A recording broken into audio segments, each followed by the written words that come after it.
Hi there. Let's write together. My name is Laura Moulton. I'm a writer and a teacher in Portland. I operate a bicycle library called Street Books, and that's a nonprofit serving people who live outdoors and at the margins of our city. If we were in a classroom together, I would invite you to take the Writer's Notebook Challenge. That's something I pitch to my students every spring. And it's basically just an invitation to do a little bit of writing every day, ideally, or a few times a week.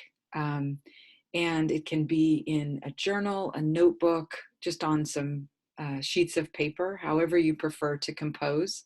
A phone and a computer, those are great tools as well. Though in this age of screen heavy days with online school and that sort of thing during the pandemic, it might be a nice break to go with pen and paper. A few reasons to keep a writer's notebook include capturing material for your stories, poems, songs, adding ritual to a pretty open-ended day. We've had to kind of craft our schedules from scratch during this time, and adding a ritual is good. It documents your experiences of the pandemic. That is a very unique and particular kind of thing that's unfolding. It makes sense of your thoughts and emotions and improves mental health. So any of you who have ever written sort of a venting bunch of pages knows that it can really be cathartic to write down what you're feeling. So just a few ideas for ways to keep a writer's notebook, and I hope you'll consider it. We're looking at the Ode today. We're going to talk about the Ode, and I want to open with just a free write warm-up. And I'd like you to make a list of things you're grateful for and or that you love, things you're glad are on the planet. So this can be places, people, abstract feelings, colors, emotions. Just sort of let it pour out. As with free writes, you're not worried about it as it comes out, just you're writing quick without doing too much thinking. So a list of things you're grateful for, that you love, that you're glad are on this planet. So pause the video for 5 minutes while you do this, and then press play when you're ready to come back. So write fast, don't stop to think about it, go.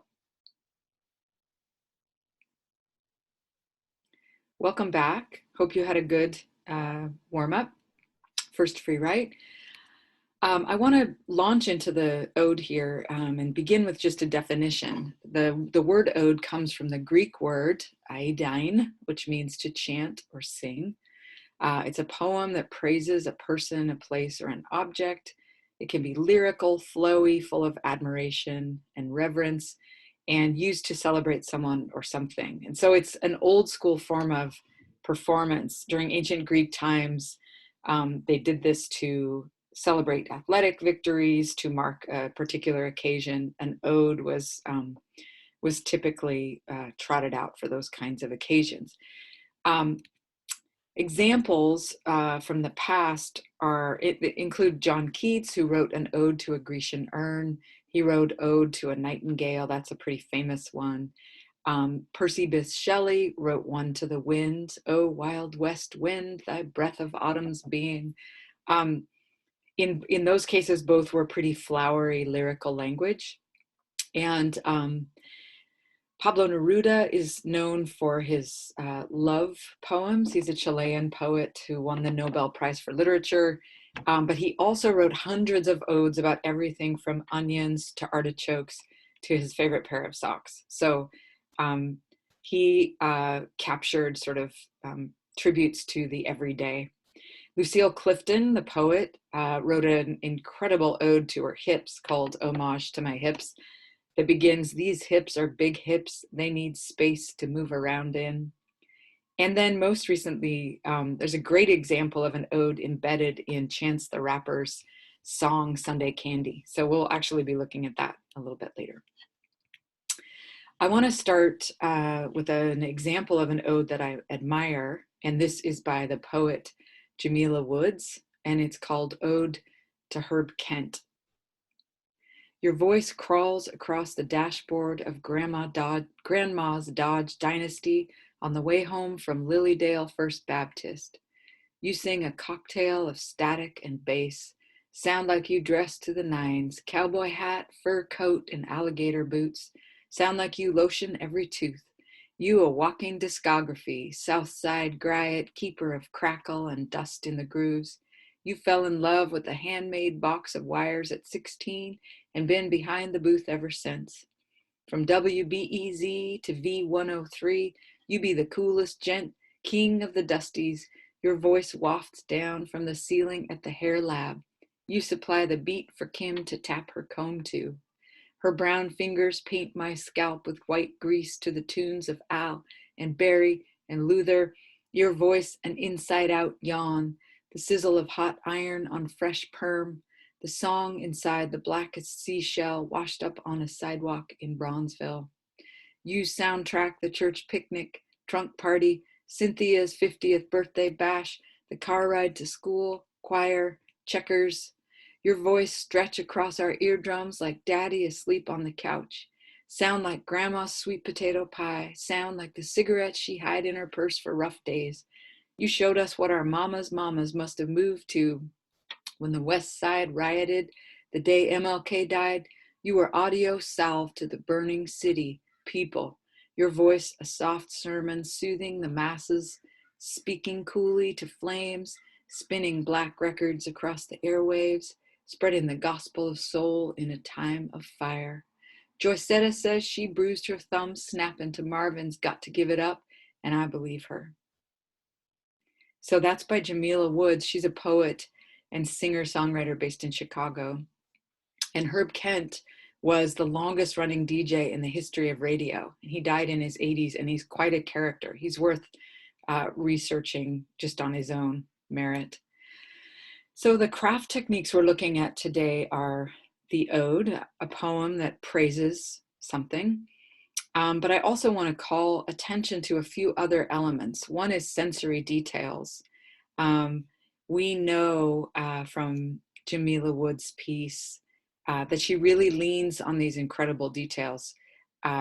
We see the car that her grandma drives, the Dodge Dynasty, the fur coat, the alligator boots of this DJ. There's a lot of solid metaphor too. Your voice is an inside-out yawn, the sizzle of a hot iron on fresh perm, the song inside the blackest seashell.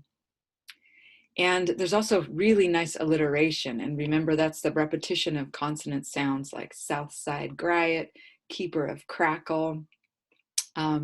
Really nice. There's some great examples and more if you comb back through. So those are some points that we'll kind of keep in the back of our heads today as we go through this.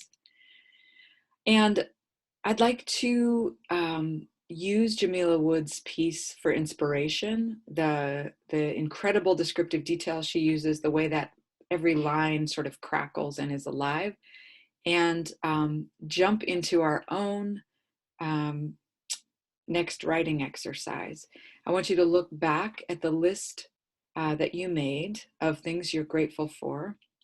Choose one and write your own ode to it. Give it praise or thanks. Don't be afraid to speak directly to it. Use the second person like Jamila Woods did. That's a nice technique for going directly to the heart of a thing that you're after in writing. Use as much sensory detail as you can to bring your subject to life, and be open to any subject. This could be ode to my bed. This could be ode to the argument my parents are having in the kitchen.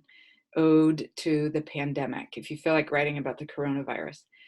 Ode to the squirrel outside my window. Ode to the tree I see every day when I first wake up, okay?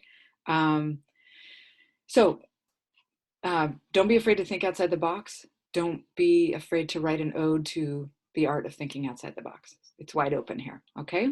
So when you're ready, grab a sheet of paper, a journal, a notebook if you're already composing that way, and pause the video for 10 minutes, and then press play when you're finished writing and are ready to come back. So good luck. One tip I would just add right before you jump on is I'm finding that in this age of pandemic with news coming at me and a number of different requirements on my time, it's easy for me to multitask. And as you go into this writing exercise, I would encourage you to turn off notifications of other things, the buzzing of a phone if that is happening, and really focus 100%, give your brain the break to just look at one thing. So good luck. Make a list, looking back at the list of things you are grateful for, choosing one item and jumping in. Welcome back. I hope that you had a successful first venture into the writing exercise. I want to give us a next step, a follow-up that's kind of fun, and gives us an opportunity to look at an ode embedded in an example of contemporary culture, and that's in Chance the Rapper's tribute to his grandma. And so I want to look at this together and find the ode that's built into this. So I want you also to notice the real evocative metaphors Chance the Rapper uses to describe his grandmother. You'll see words like handmade, pan-fried, sun-dried, south side, and beat the devil by a landslide. Also, I like my love with a budget. I like my hugs with a scent. You smell like light, gas, water, electricity, rent. So he really creates this lovely portrait of this grandma, and it's a kind of great backstory. He was kind of messing around. He was kind of in trouble at school. I think he got caught with marijuana and kicked out. And his grandma was really on him. She was like, I'm going to beat the devil out of you. I know, she's a religious woman. She goes to church. And so I love this song because it's also a kind of autobiographical look at his own balance as he is drawn toward sitting in a church pew with his grandma with her matching hat and shoes, and also kind of pulled out to everything the night has to offer. So it's a pretty cool balance, and I think that it's a pretty lovely tribute also to his grandmother. And I would also point out, don't miss Jamila Woods, who sings the beautiful refrain, "You got to move it slowly, take and eat my body like it's holy." She's the one that that sings back up to him, and I thought it would be kind of cool for you to see her in another role there. So let's have a look at this video together and watch for the metaphor.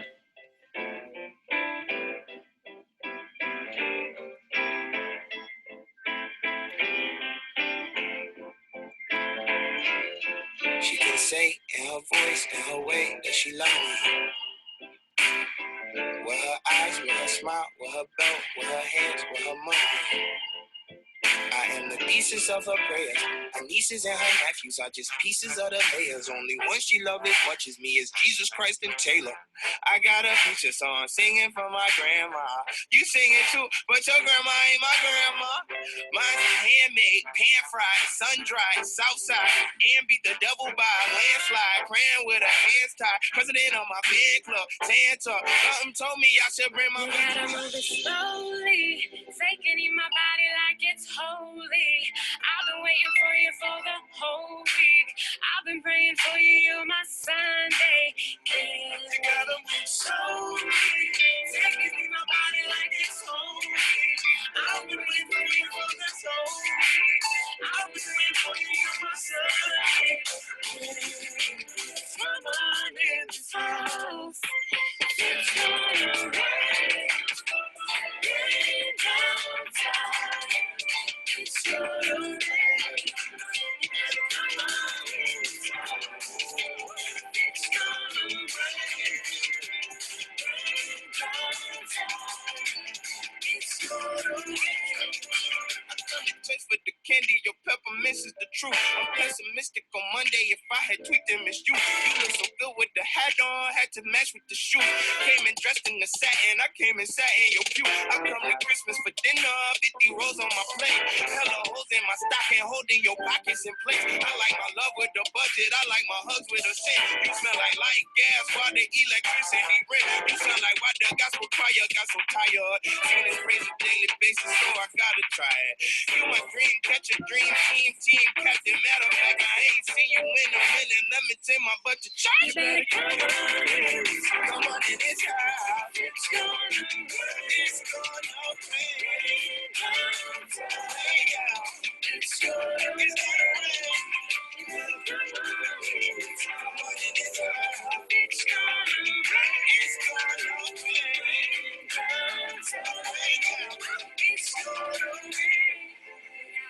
Slowly, taking in my body like it's holy. I've been waiting for you for the whole week. I've been praying for you, you're my Sunday. Can you got to move slowly? Taking in my body like it's holy. I've been waiting for you for this whole week. I've been praying for you, you're my Sunday. Slowly, taking in my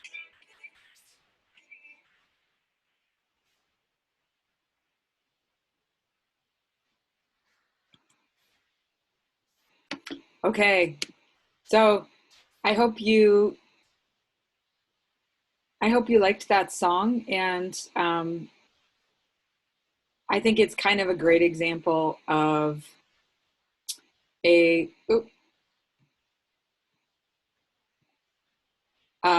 just of a pretty tender tribute to a family member, and you can tell that she's a pretty live wire, scrappy little grandma, keeping Chance the Rapper in line. But I think it's a really nice tribute back. So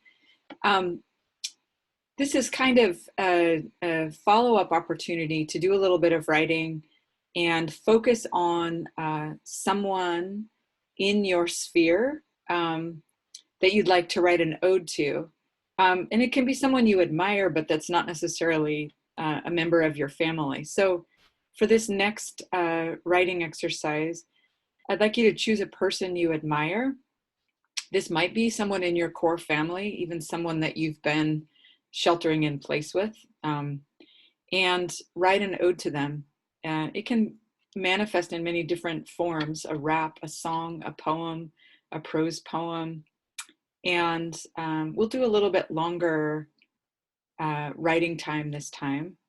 I think that one strategy might be maybe beginning with a very quick list of qualities of this person that you admire, okay? And yeah, I think that let's go with that.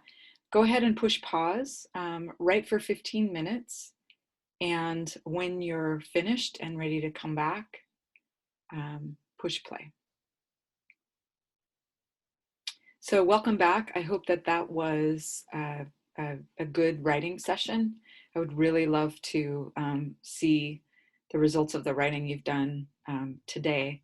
But I want to turn our attention now to wrapping things up and just say that as a reminder, odes are a great form because they give praise. They allow us to be in this state of gratitude. There's actually scientific evidence that doing a daily gratitude list is good for us. And I don't know, it's there are some days easier than others for me to feel grateful, but it's a good exercise, and we know that it's kind of a good state of being to try to occupy some of the time. Odes help us pay better attention to the people and the objects around us who are important. And I can't imagine a better skill for a writer to try to hone than to pay very close attention to our surroundings and capture some of those observations on the page. I hope that you'll consider taking the Writer's Notebook Challenge to write daily or a few times a week to capture your thoughts and emotions, to mark this time and to create a spot for your creativity to live. So also please consider submitting your work to the Writers in the Schools anthology. We need your voice and your stories more now than ever. Thanks for writing with me today. Here's a bonus tracks, more writing and poetry. You can check out another poem by Jamila Woods. This one is really scorching. It's also second person, and it's sort of like the anti-ode, and it's called Beverly, huh? I have a link there.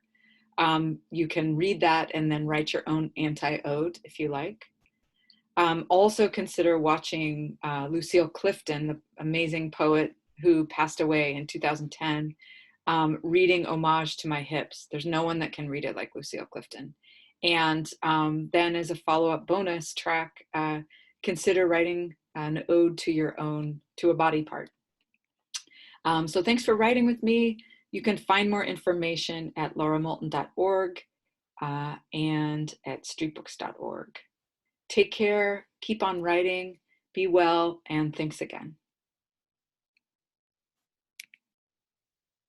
Okay, so if you didn't push stop and you want a bonus to the bonus, here is an example of Pablo Neruda, and it's one last lesson that you might consider. Ode to the Onion. Onion, luminous flask, your beauty formed petal by petal, crystal scales expanded you, and in the secrecy of the dark earth, your belly grew round with dew. Under the earth, the miracle happened, and when your clumsy green stem appeared, and your leaves were born like swords in the garden, the earth heaped up her power, showing your naked transparency, and as the remote sea, in lifting the breasts of Aphrodite, duplicating the magnolia, so did the earth make you, onion, clear as a planet and destined to shine, constant constellation, round rows of water upon the table of the poor. You make us cry without hurting us. I have praised everything that exists, but to me, onion, you are more beautiful than a bird of dazzling feathers, heavenly globe, platinum goblet, unmoving dance of the snowy anemone. So Neruda, as I mentioned, was a Nobel Prize winning poet from Chile. He has an interesting political history and story that's worth researching. There is speculation that he was actually killed by the Pinochet government during that terrible political time in Chile. And he published his first work at the age of 13, which I think is pretty cool. I have never thought about an onion or felt this way about an onion, but I think there are a lot of things in my everyday surroundings that I haven't given nearly enough attention and adulation to. And so this is just an opportunity to read one of Pablo Neruda's odes and then write an ode to an everyday object in your house. A vegetable, a piece of furniture, an iPhone, it's up to you. But have some fun with it.